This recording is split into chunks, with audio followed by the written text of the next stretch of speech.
can remember that day vividly.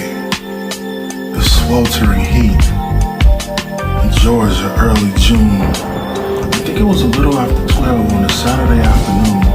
I was coming out of Cumberland Mall, sipping on a smoothie, just minding my business. Then suddenly across the parking lot I see this woman, fine as all outdoors. God is my witness.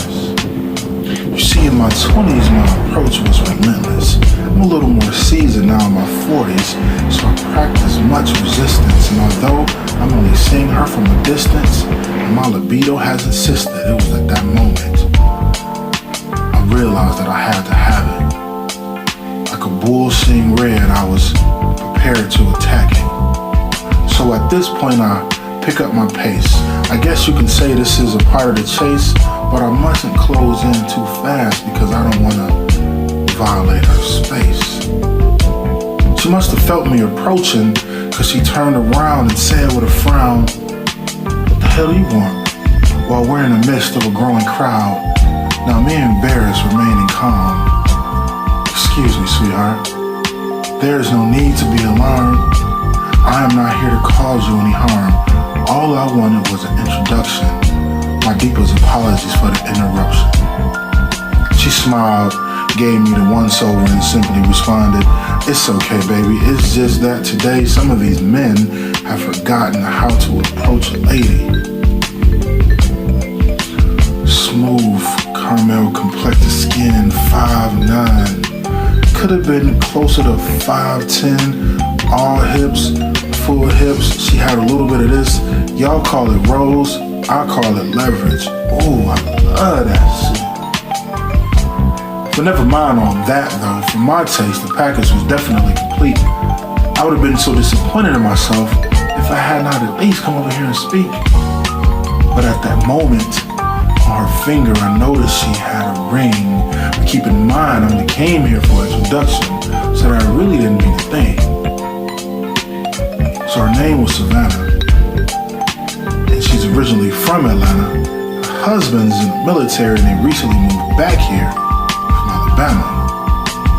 She tells me the stories about the abuse, the broken bones, and even though she can sit right next to him, she feels so alone, controlling.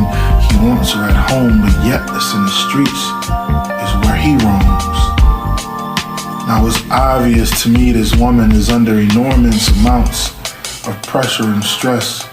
So in a consoling motion, her shoulders I began to caress. We're laughing and joking as if we've known each other for years, and she felt so comfortable to confide in me that she was contemplating suicide before I appeared. Now in the direction of her car, we continued to walk under these newfound circumstances. I offered her my phone number just in case she wanted to talk. Now after 3 weeks of interesting and intimate conversations, come to find out her husband's away on a vacation and she extends me an invitation to visit the island of temptation.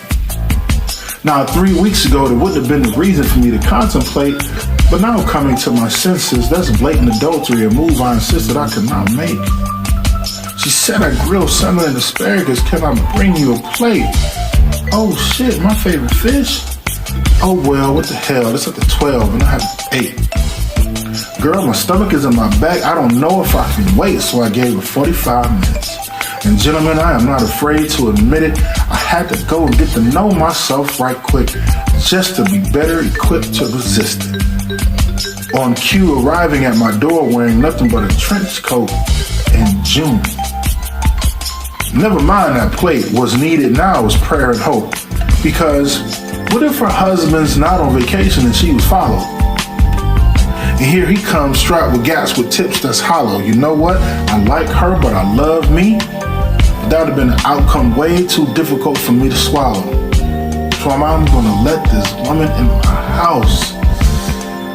So yeah, I let her in and she kissing me on my cheek, thanking me for allowing her to come over as she effortlessly allows the trench coat to fall off her shoulders, leaving nothing to the imagination. Me trying to downplay the situation, asking her, so is he away on business or recreation?